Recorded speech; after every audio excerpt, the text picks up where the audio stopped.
కొల్లేరు. ఆహా, ఏ స్వర్గంలోనో రాత్రి ఉత్సవమై అక్కడి నుంచి బంగారు నీరు వజ్రాల పొడి ఈ లోకం మీద ఒలికిందేమో అని అలనాటి కొల్లేరును చూసిన ఆనందాన్ని పంచుకున్నారు రచయిత చలం. కానీ అదంతా గతం. మీకు తెలుసా, వలస పక్షుల స్వర్గధామం కొల్లేరు నుంచి స్థానికులు వలసపోతున్న పరిస్థితి. ఇప్పుడు కొల్లేరులో ఎవరిని కదిలించినా గుండె బరువుతో చెబుతున్న మాట, మమ్మల్ని బతకనీయండి మహాప్రభో అని. 3 లక్షల మంది జనాభా, వలస పక్షులు, ముంపు సమస్యలు, పర్యావరణ అటవీ చట్టాలు, కోర్టు వివాదాలు, ఇలా ప్రతి దానికి కారణం ఉంది. కానీ పరిష్కారం మాత్రం కనిపించట్లేదు. ఒకప్పుడు జలసిరుల కొల్లేరు ఇప్పుడు నెర్రలు వాలి వలసలు పోయి వయస్సుడికిన తల్లిలా మనోవేదనతో కుచించుకుపోతున్న దైన్యంపై ఇవాల్టి TV9 రిపోర్టర్స్ స్పెషల్.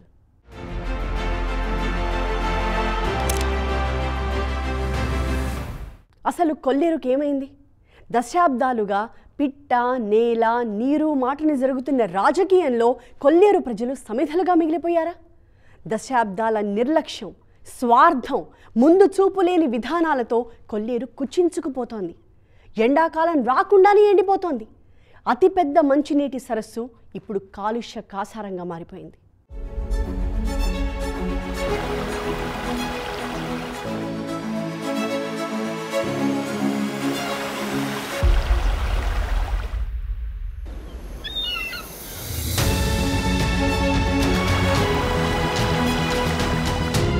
కల్లా కపటం ఎరుగని కొల్లేరు ఎండిపోయి ఏకరువు పెడుతోంది.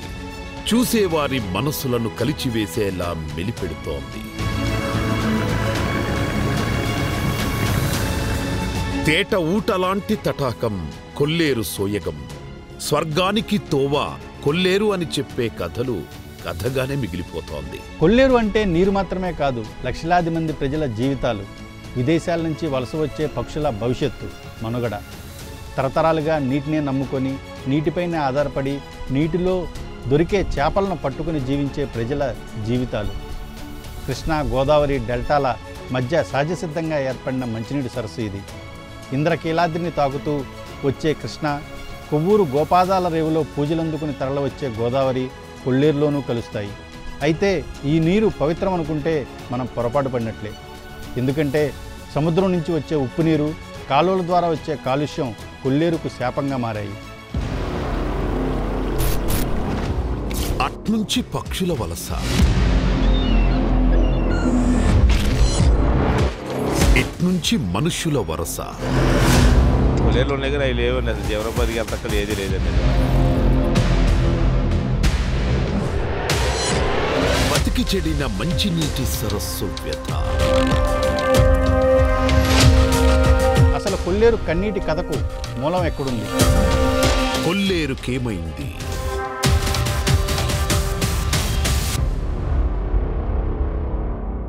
ఒళ్లంత పులకింత రేపే కొల్లేరు పర్యావరణం జీవం లేని సారంగా మారింది. సంప్రదాయ వేటుపై వేటు పడడంతో మత్స్య సంపద మటాషయింది. అక్రమ తవ్వకాలతో గుండె చెరువైంది.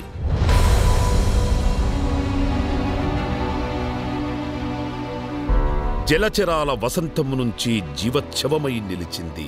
స్వార్థం కోసం అంతులేని నష్టాన్ని మిగిల్చింది.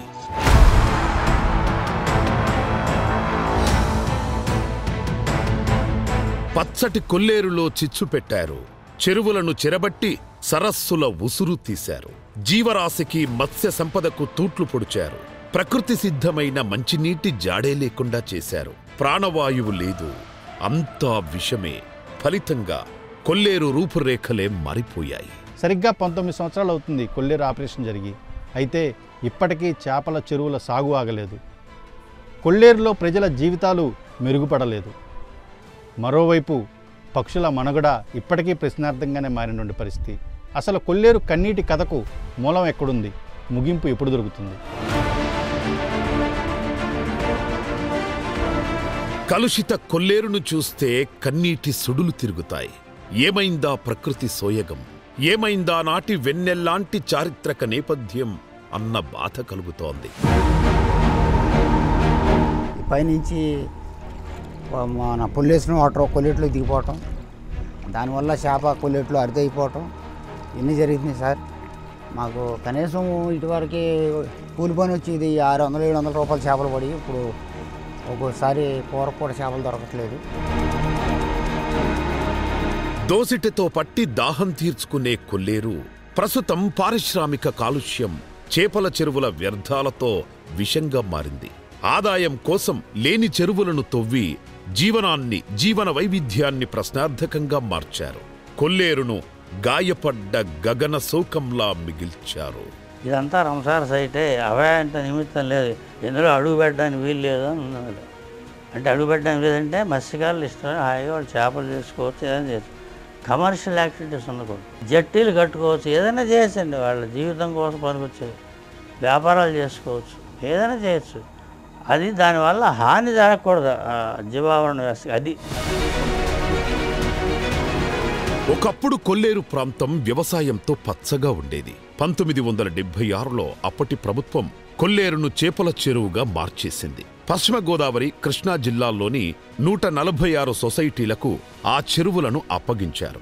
5,496 ఎకరాల భూమిని 10,509 కుటుంబాలకు కేటాయించగా చేపలు, రొయ్యల సాగు జోరుగా సాగేది.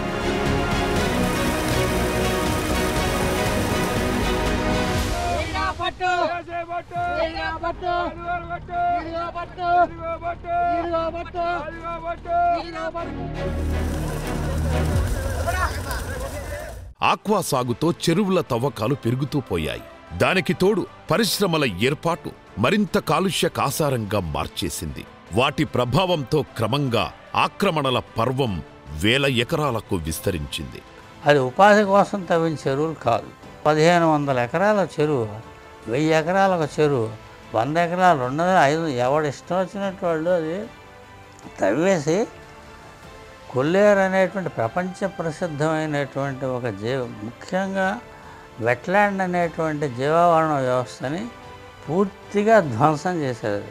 కొల్లేరు, కృష్ణ, గోదావరి నదుల సంగమమే కాదు, తమ్మిలేరు, రామిలేరు, బుడమేరులతో పాటు 67 ఏరుల సరస్సు. జూన్ నుంచి జనవరి వరకు పడవలో వెళ్లి మావులు పెట్టి చేపల వేట చేస్తారు. తర్వాత క్రమంగా నీరు తగ్గిపోయి బురద పేరుకుపోతుంది. ఆ సమయంలో చేపలు అంతంత మాత్రంగానే పడతాయి. మళ్లీ వర్షాకాలం మొదలయ్యే వరకు కొల్లేరులో బతకడం కష్టమే అన్నది స్థానికుల ఆవేదన. కొల్లేరు కుట్టేసినందువల్ల 2006లో మా కొల్లేరులో జీవనోపాధి లేక చాలా ఇబ్బంది పడుతున్నామండి. కాకపోతే ఇప్పుడు ఉన్న పరిస్థితుల్లో మేము బతకడం చాలా కష్టంగా ఉంది. కొల్లేరు అనేది మాకు లేకపోవడం వల్ల మా బతుకులు అయిపోయినాయండి. కొల్లేరులో సహజ సిద్ధంగా సాగిన చేపల పెంపకం ఆక్వాకల్చర్తో సమస్యల వలయంగా మారింది. 1000 ఎకరాల్లో చెరువుల ధ్వంసం సాగింది. ఏళ్ల తరబడి ఆక్రమణలకు గురైన కొల్లేరు కుచించుకుపోతుండడంతో పర్యావరణవేత్తలు సుప్రీంకోర్టును ఆశ్రయించారు. దీంతో ఆపరేషన్ కొల్లేరు మళ్లీ తెరపైకి వచ్చింది. కొల్లేరు సరిహద్దులను ఖరారు చేయాలని సుప్రీంకోర్టు ఆదేశించింది. వన్యప్రాణి సంరక్షణ కేంద్రం పరిధిలో ఎలాంటి ఆక్రమణలు, సహజసిద్ధ నీటి ప్రవాహానికి ఆటంకాలు ఉండరాదని స్పష్టం చేసింది. ఏదైతే వద్దన్నారో అక్కడికి ఎవరు వద్దని, పైగా సుప్రీంకోర్టు ఆఫ్ ఇండియా మజాగా వద్దంటే చెరువులేసి అవి డెమాలిష్ చేయమంటే ఉత్తునే డెమాలిష్ చేయలే. అసలు ఇటీవల కొన్ని రోజులు కదా ఊరికి బొర్రెలు పెట్టి వదిలేశారు. చట్టవిరుద్ధమైన చర్యలు చేసి దాన్ని ఎవరైనా అడ్డుకుంటే మా ఉపాధి పోయిందండి. మీ ఉపాధి పోయినప్పుడు ఎవరిని అడుగుతారు మీరు? ఎవరైతే దీనికి కారకులో వాళ్ళని అడగాలి, మేం కాదు. మాయకుల వలలో చిక్కుకుపోయిన కొల్లేరు దశాబ్దాలుగా తన ప్రాశస్త్యాన్ని కోల్పోతూ వచ్చింది. జీవన విధానాన్ని చెరబట్టి అరుదైన చిత్తడి నేలలను నేలచూపులుగా మార్చారు. లాభాపేక్ష కోసం పర్యావరణ పరిరక్షణకే కాదు, పక్షులు, ప్రజలకు కష్టం తెచ్చిపెట్టారు.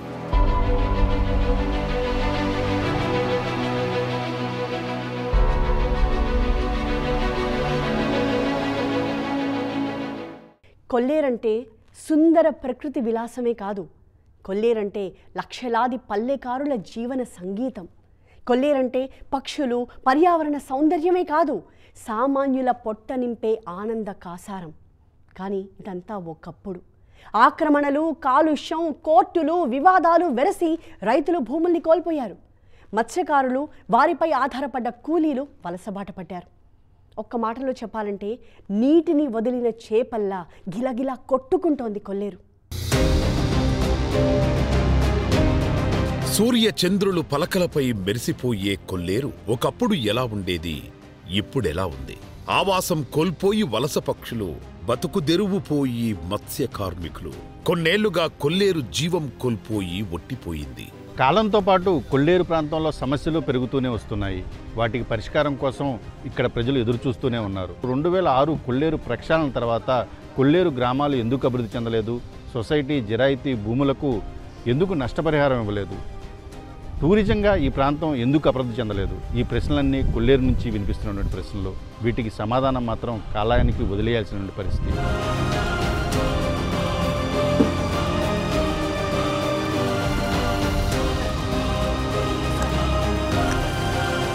ఈ విష రసాయనాన్ని విదిల్చిందెవరు? జీవ వైవిధ్యానికి జీవన విధానాన్ని చెరబట్టిందెవరు? మాయకుల వలలో చిక్కుకుపోయిన కొల్లేరు దశాబ్దాలుగా తన ప్రాశస్త్యాన్ని కోల్పోతూ వచ్చింది. వ్యాపారుల ధనార్జన, రాజకీయ నేతల స్వార్థమే ఇందుకు కారణమన్న ఆరోపణలు ఉన్నాయి. అర్ధరాత్రి 2 గంటల సమయం. అందరూ గాఢనిద్రలో ఉంటే కొల్లేరు మత్స్యకారుల కార్మికులు మాత్రం బతుకుదెరువు కోసం పొరుగు జిల్లాలకు వలసబాట పట్టారు. ప్రతిరోజు ఇదే పోరాటం, ఇదే వీరి బతుకు ఆరాటం. పొట్టకూటి కోసం వెళుతున్న వీరి కష్టాలను కళ్లకు గట్టే ప్రయత్నం చేసింది TV9. ఇక్కడి నుంచి పని కోసం వలసపోతున్నారు. పట్టణాల్లో ఏ విధంగా ఉపాధి కోసం, కూలి పనుల కోసం పొద్దున్నే ఆ చౌరస్తాలకు వెళ్ళి, 4 రోడ్ల కోళ్ళకి వెళ్ళి పని కోసం ఏ విధంగా మనుషులు ఎదురు చూస్తూ ఉంటారో ఆ విధంగా కొల్లేరు లంక గ్రామాల్లో కూడా అలాంటి పరిస్థితి ఉంది. ఉపాధి కోసం, పని కోసం వలసపోతున్న పరిస్థితి ఉంది. మనతో ఇలా వెళ్తున్న గ్రామస్తులు కూడా ఉన్నారు. ఆగడాల లంక నుంచి. సార్, మీరు ఎక్కడికి వెళ్తున్నారు? ఏం పని చేయడానికి వెళ్తున్నారు? వాళ్ళ పనికి వెళ్తున్నామండి, గుడివాడ వెళ్తున్నాం. 2:30 లేచి వెళ్తున్నామండి. మళ్ళీ పొద్దుమూల 6-7 అవుతుందండి వచ్చేటికి. రోజు అలాగే వెళ్తున్నామండి. ఆడల మొక్కలు కూడా అలాగే వెళ్తున్నామండి. చీకటితో లేచి 1 గంటకి మా పిల్లలు క్యారేజీలు వెళ్తున్నారండి, వెళ్తున్నాం. వచ్చేటికి ఇలాగే రేత్రి మళ్ళీ రేత్రి వెళ్తున్నామండి. కొల్లేరులో మరి ఇప్పుడు మీరు కొల్లేరులో ఉన్నాయి అలాగా? కొల్లేరులో ఉన్నాయి కానీ అవి లేవండి. అసలు జీవనోపాధికి వెళ్తా అక్కడ ఏది లేదండి. ఇక మామూలుగా ఎవరికాలకి వెళ్తాం, క్యారేజీలు ఇట్టుకుంటూ వెళ్తావరకే. కొల్లేరు అనేది ఇంతవరకు మాకు ఏది లేదండి. ఇక మామూలు ఇది వారికి పూర్వం అయితే ఉన్నాం కానీ ఇప్పుడు ఏమి లేదండి. ఇక ఇప్పుడు మామూలుగా రైతు వారికి ఉన్న చెరువులోకి వెళ్ళి మేము పట్టి వాళ్ళకి అప్పచెప్తాం. మాకు ఏదో కూలి పనికి ఇస్తామే. మీరు ఎక్కడెక్కడికి వెళ్తుంటారండి? మేము గుడివాడ, పలపూరు ఏరియాలో ప్రాంతంలో, చుట్టుపక్కల ప్రాంతాల్లో తిరిగి వస్తాం. సాధారణంగా అర్ధరాత్రి టైంలో అందరూ మంచినిద్రలో ఉంటారు. కానీ కొల్లేరు మత్స్య కార్మికుల పరిస్థితి వేరు. 2 గంటలకు టెన్షన్గా పని కోసం బయలుదేరాల్సిందే, లేదంటే సమయానికి గమ్యస్థానానికి చేరుకోలేరు.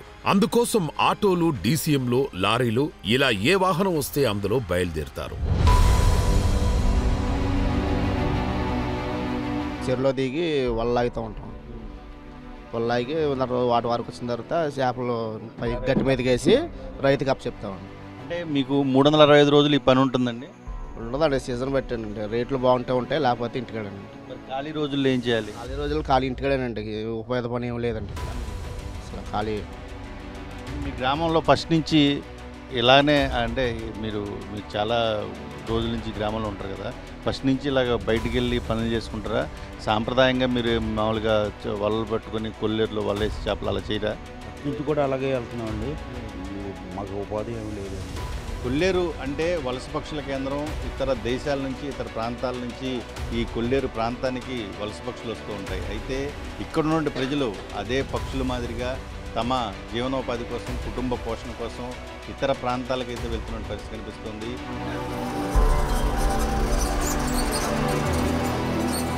అర్ధరాత్రి బయలుదేరిన కార్మికులు మరుసటి రోజు రాత్రి 7 గంటల వరకు తిరిగి ఇంటికి చేరుతారు. వచ్చి కాసేపు విశ్రాంతి తీసుకున్నాక మళ్లీ రెడీ అయి బయలుదేరుతారు. జీవనం అదేనండి. ఆ పట్టుబడి లేకపోతేనేమో మాకు కుటుంబం నడవదు.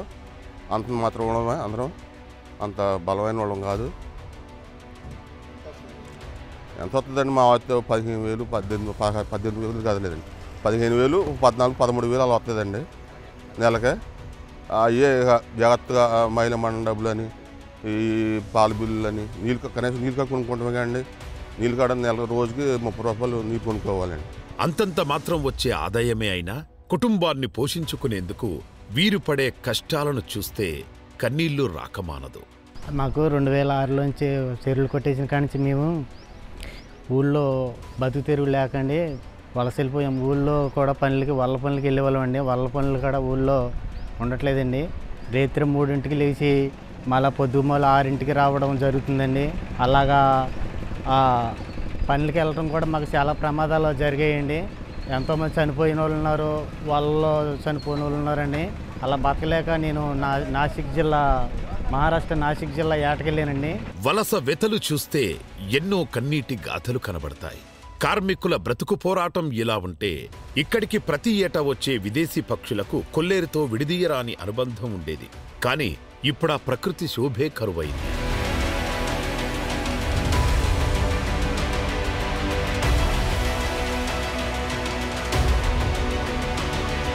కృష్ణా బేసిన్ పరిధిలో కొల్లేరు 1,20,000 ఎకరాల్లో విస్తరించి ఉంది. అనేక అరుదైన జాతుల పక్షులకే కాదు, వివిధ రకాల చేపలకు ప్రసిద్ధి ఈ సరస్సు. సంతానోత్పత్తి కోసం 190కి పైగా రకాల పక్షులు కొల్లేరుకు వలస వచ్చి సేద తీరేవి. నేడు వాటి సంఖ్య కూడా గణనీయంగా తగ్గిపోయాయి. కొల్లేరులో మాత్రం ఎక్కువగా కనిపించే పక్షులు spot bill pelicans, painted Starks, open bill Starks, ఈ రకమైన పక్షులు ఎక్కువగా కనిపిస్తుంటాయండి. చేపల చెరువులు దురాక్రమణతో కొల్లేరు సరస్సు నామరూపాలు లేకుండా మారింది. ఇటు కార్మికులకు ఉపాధి, అటు విదేశీ పక్షుల ఆవాసం దెబ్బతింది.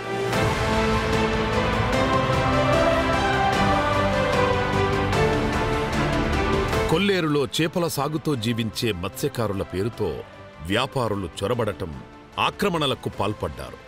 దాంతో 2006లో సుప్రీంకోర్టు ఆదేశాలతో మొదటిసారి కొల్లేరు ఆపరేషన్ చేపట్టారు. అయితే అది పూర్తి స్థాయిలో జరగలేదు. పైగా తర్వాతి కాలంలో దురాక్రమణలు మరింత పెరిగాయి.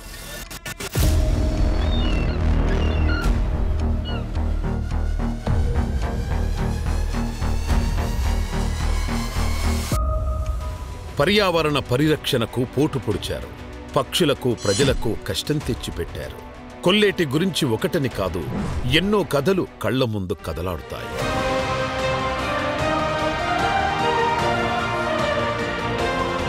అంతర్జాతీయంగా చిత్తడి నేలల రక్షణకు 1971 ఫిబ్రవరి 2న ఇరాన్లోని రామ్సర్ నగరంలో అంతర్జాతీయ చిత్తడి నేలలు, జీవజాతుల పరిరక్షణ సదస్సు జరిగింది. ఇందులో భారత్ సహా 18 దేశాలు తీర్మానం మీద సంతకాలు చేశాయి. కొల్లేరు సరస్సు అందులో భాగమే.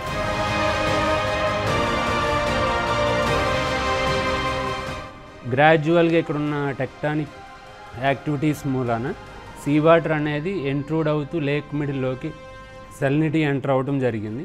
సో దీనివల్ల ముఖ్యంగా కొల్లేరు సరస్సు పరిసర ప్రదేశాలు కూడా ఉప్పు నీటి కాలుష్యానికి గురవుతుంది. ఇలా కాకుండా ఉండటానికి ముఖ్యంగా చేయాల్సిన పర్యవేక్షణ చర్యలు ఏంటంటే, కొల్లేరు నుంచి నీరు బయటికి వెళ్లకుండా రెగ్యులేట్ చేసేలాగా ఒక రెగ్యులేటర్ కొట్టాడ దగ్గర, ఉప్పు నీరు ఎంటర్ కాకుండా ఉండటానికి పడతడిక దగ్గర ఒక స్ట్రైట్ కట్ దగ్గర కనుక రెగ్యులేటర్స్ నిర్మాణం చేపడితే సో ఉప్పు నీరు అనేది లోపల రాకుండా లేక్ అనేది సుభిష్టంగా సహజ సిద్ధంగా ఉండటానికి అవకాశం ఉంది. రాష్ట్ర ప్రభుత్వ జీవో ప్రకారం ఉమ్మడి పశ్చిమ గోదావరి, కృష్ణా జిల్లాల్లోని 9 మండలాల్లో 5వ కాంటూరు పరిధి వరకు 77,138 ఎకరాలను కొల్లేరు అభయారణ్యంగా గుర్తించారు.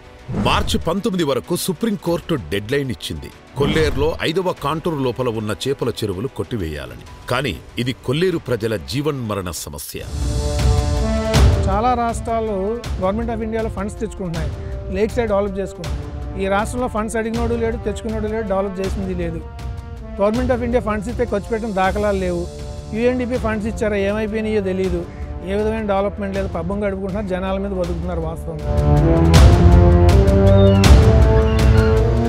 కొల్లేరులో 5వ కాంటూర్ నుంచి 3వ కాంటూర్కు కుదించాలన్న డిమాండ్ చాలా రోజులుగా ఉంది. దీనిపై ప్రధాన పార్టీలు కూడా హామీలిచ్చాయి. అయినా ఒక్క అడుగు కూడా ముందుకు పడలేదు. జలవనరుల నిపుణుల వాదన మరోలా ఉంది. కొల్లేరులోకి వచ్చిన నీరు ఉప్పుటేరు ద్వారా సముద్రంలో కలుస్తుంది. దీనికి పరిష్కారం కావాలంటే కొల్లేరును 5వ కాంటూరు వరకు యథావిధిగా ఉంచి కొట్టాడ, పడివడకల దగ్గర రెగ్యులేటర్ నిర్మాణం చేపడితే సరిపోతుందని చెబుతున్నారు. కొల్లేరే కానీ సరస్సు లేదు. దానికి సరస్సులా ఉండాలంటే ముందు ఇమ్మీడియట్లీగా పొల్యూషన్ కంట్రోల్ చేయాలి. ఛానలైజేషన్ చేయాలి. ఈ రెండింటికంటే ముందు రెగ్యులేటర్ల నిర్మాణం జరిగి కనీసం నీరు నిల్వ ఉండే ప్రయత్నం చేయాలి. కొల్లేరుపై ప్రజలను తప్పుదారి పట్టించే యత్నం చేస్తున్నారని, 3వ కాంటూరు వరకు కుదించడమంటే అది రామ్సర్ ఒప్పందం ఉల్లంఘనే అన్నది పర్యావరణ నిపుణుల వాదన. జీవావరణానికి హాని కలగకుండా అభివృద్ధి చేసుకోవడమే కాదు, ఉపాధి కూడా కల్పించవచ్చు అంటున్నారు. ఇదంతా రంసార్ సైటే, అవాయంత నిమిత్తం లేదు, ఇందులో అడుగు పెట్టడానికి వీలు లేదు అని ఉన్నాడు. అంటే అడుగు పెట్టడానికి లేదంటే మత్స్యకారులు ఇష్టం హాయిగా వాళ్ళు చేపలు చేసుకోవచ్చు, ఏదైనా చేయొచ్చు. కమర్షియల్ యాక్టివిటీస్ ఉండకూడదు. ఈ జట్టీలు కట్టుకోవచ్చు, ఏదైనా చేయొచ్చండి. వాళ్ళ జీవితం కోసం పనికొచ్చేది వ్యాపారాలు చేసుకోవచ్చు, ఏదైనా చేయొచ్చు. అది దానివల్ల హాని జరగకూడదు జీవావరణ వ్యవస్థ. అది ప్రజాప్రతినిధులు మాత్రం ప్రజలకు అండగా నిలుస్తామని హామీ ఇస్తున్నారు. ఉపాధి కల్పించి శాశ్వత పరిష్కారం చూపుతామన్నారు.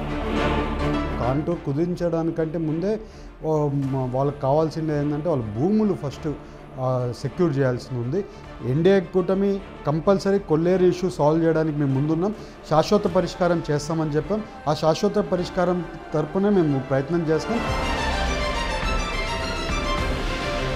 లెఫ్ట్ పార్టీ నేతలు మాత్రం కొల్లేరును 5వ కాంటూరు వరకు ఉంచాల్సిందే అంటున్నారు. కొల్లేరులో ఏటా 2000 కోట్లకు పైగా వ్యాపారం సాగుతున్నా స్థానికులకు మాత్రం ఉపయోగం లేకుండా పోయిందన్నారు.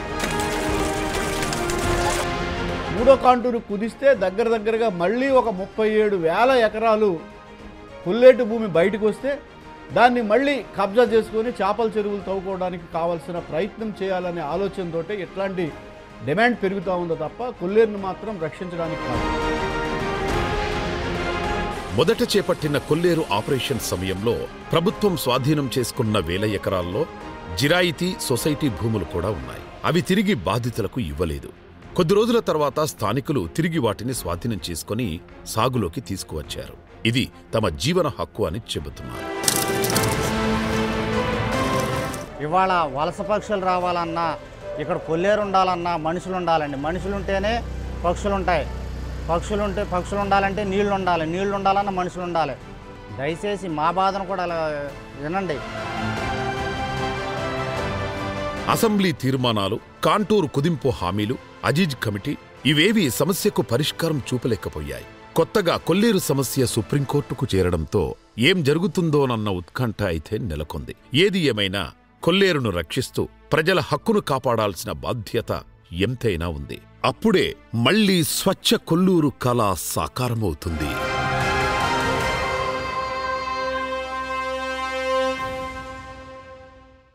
అసలు కొల్లేటిని ఎందుకు కాపాడాలి?